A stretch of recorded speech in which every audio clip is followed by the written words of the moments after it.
Kasi kahit anong mangyari ay di ako mawawala ng pag-asa. Ayaw kitang pilitin kung di ka pa handa. Sa susunod na lang, sa susunod na lang. Ayaw ko na bibitin, kaya mabuti pang ako'y uuwi na lang. Sa susunod na lang. Napupuyat na ako kakapaalala, kumain at mag-ingat kung sakaling maggala ka. Lagi sinisipat ang imahe ng dalaga na pangarap makasama ko sa hirap at ginhawa.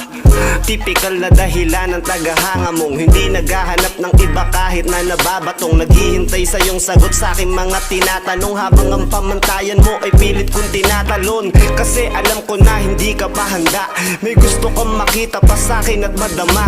Kaya eto ako naghahanda kung madapa